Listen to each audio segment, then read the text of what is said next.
Hello friends, ఈరోజు ఈ వీడియోలో మనం చర్చించుకోబోయేది చాలా చాలా చాలా బర్నింగ్ టాపిక్.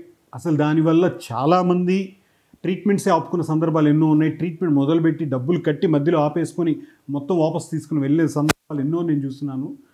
ఎందుకు, ఏంటి, దాని విషయ లోతులోకి వెళ్తే, పళ్ళకి క్లిప్స్ వేయించుకున్నప్పుడు అందరికీ పళ్ళు తీయాల్సిన అవసరం ఉందా?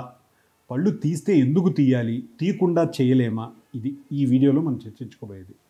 పళ్ళకి క్లిప్స్ వేసినప్పుడు అది ఇంపార్టెంట్ పాయింట్ అది. ఎందుకంటే పళ్ళకి క్లిప్స్ వేసుకున్నప్పుడు అరే నా పళ్ళు తీసేసిన మంచి మంచి పళ్ళు, పైన 2 పళ్ళు కింద 2 పళ్ళు తీసేసి ఆ సందులు అలాగే ఉండిపోతాయి. లేదు తీసేటప్పుడు ఎంత నొప్పి ఉంటుందో, లేదు తీసిన తర్వాత మళ్ళీ ఆ సందు కవర్ అవ్వకపోతే మరి ఎందుకు చేయించుకోవడం? తీసేస్తే నా పళ్ళ స్ట్రెంత్ తగ్గిపోతుంది, మిగిలిన పళ్ళ స్ట్రెంత్, లేదా కళ్ళ నరాలు తల నరాలు దెబ్బతింటాయి. ఇలా రకరకాల కారణాలండి ఇవన్నీ అని అనుకొని దానికి ముందుకెళ్తారు. అసలు తీయాల్సిన అవసరం ఎందుకు వస్తుందో ఫస్ట్ చెప్తాను. పళ్ళకి క్లిప్స్ ఎందుకు వేసుకుంటారు? పళ్ళు ముందరకు ఉన్నాయనో లేదంటే ఎగుడు దిగుళ్ళు ఉన్నాయో. ముందరికి ఎందుకు ఉంటాయి, ఎగుడు దిగుళ్ళు ఎందుకు ఉంటాయి?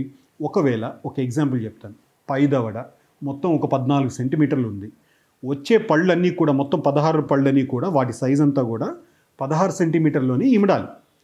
కానీ ఒకవేళ 14 సెంటీమీటర్లు ఉండి వచ్చే పళ్ళు పెద్ద పెద్దవిగానో లేదంటే దవడ చిన్నదిగా 12 సెంటీమీటర్లోనే ఉండింది అనుకోండి, అప్పుడు అవి ఏం చేస్తాయంటే ఆ స్థలంలోనే సర్దుకోవడానికి అటు ఇటు నిలబడతాయి.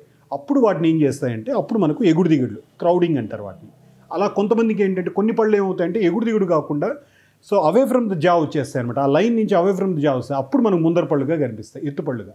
ఎత్తుపళ్ళు ఈ విధంగా మనకు స్థలం సరిపోనప్పుడు గుర్తుపెట్టుకోండి, ఎక్కడ మనకు స్పేస్ దొరకనప్పుడు అప్పుడు వాటికి ఆ ఎగుడు దిగుడులుగానో లేదా ముందర పళ్ళుగానో వస్తాయన్నమాట.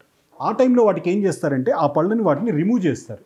అక్కడ మీకు పళ్ళు ఏవైతే ఉన్నాయో మీకు ఉన్న పళ్ళని, పక్కన ఉన్న పళ్ళని, అవసరం లేని పళ్ళని, మధ్యలో నుంచి 4 లేదా 5 పళ్ళని ఫ్రమ్ రైట్ సైడ్ కానీ లెఫ్ట్ సైడ్ కానీ అక్కడ పైన 2 పళ్ళని కింద 2 పళ్ళని తీసేసి తర్వాత ఆ స్పేస్లోకి ఈ పళ్ళని జరుపుతారు వెనకాలకి ఆ క్లిప్స్ ద్వారా.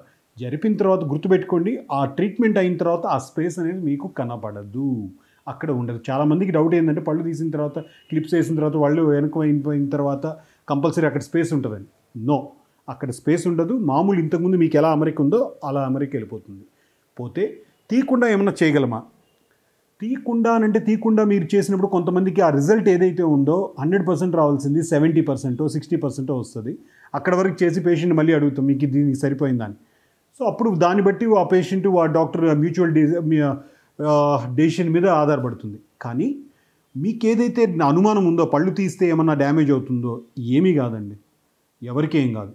కానీ వాటిలో అడ్వాన్స్ ట్రీట్మెంట్స్ ఏదైనా ఉంది అంటే సెల్ఫ్ లైగేటింగ్ అనే మెథడ్ ద్వారా దవడ సైజును కూడా కొంతవరకు ఎక్కువ కాదు, కొంతవరకు మెయింటైన్ చేసి పళ్ళను తీయకుండా ఆప్షన్ని మనకు జా ఎక్స్పాన్షన్ ద్వారా, వాటిని మ్యాక్సిలరీ ఎక్స్పాన్షన్ ద్వారా వాటిని క్రియేట్ చేసుకొని క్లోజ్ చేస్తారు. ఆ విధంగా పళ్ళని తీయకుండా అది ఆప్షన్ అది ఉంది. కానీ అది కూడా పూర్తి సమాధానం కాదు. కానీ బాటమ్ లైన్ గుర్తుపెట్టుకోండి, ఒకవేళ పళ్ళు తీయాల్సిన అవసరం ఉంది అని అంటే ఎవరికైనా, వాళ్ళు సీఎం పిల్లలైనా పిఎం పిల్లలైనా ఎంత రిచెస్ట్ అయినా ఎవరికైనా పళ్ళు తీయడం అనేది తప్పదు, గుర్తుపెట్టుకోండి. కానీ ఇక్కడ చెప్పదలుచుకున్న ఉద్దేశం ఏంటంటే అది తప్ప వేరే ఆప్షన్ లేదు అని. ఆ ఆప్షన్ ఉన్న వాటిల్లో కొంతవరకు దాన్ని సరిచేయగలం, పూర్తిగా వెళ్ళలేము. ఇంకా ఏంటంటే దానివల్ల సైడ్ ఎఫెక్ట్స్ ఉండవు అని. ఎంతమంది ఇప్పుడు చాలా కామన్ అయిపోయింది.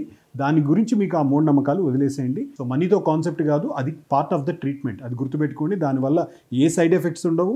అది మీ డాక్టర్, మీ ఫ్యామిలీ డాక్టర్ ఖచ్చితంగా ఇన్ఫార్మ్ చేస్తారు. అలా ఉంది, మీకు అలాంటి డౌట్ ఉన్నాయి, పళ్ళు తీస్తే నరాలు దెబ్బతింది, న్యూరాలజిస్ట్ని కలవండి, వాళ్ళ సలహా తీసుకోండి.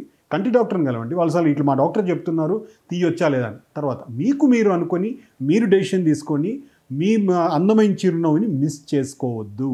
లైఫ్ టైం మీరు కాన్ఫిడెంట్గా మాట్లాడాలని గుర్తుపెట్టుకోండి. అది దీంట్లో ఇంకేమైనా డౌట్స్ ఉన్నాయంటే కింద కమెంట్ సెక్షన్లో అడగండి, దాన్ని నేను మీకు ఆన్సర్ చెప్తాను.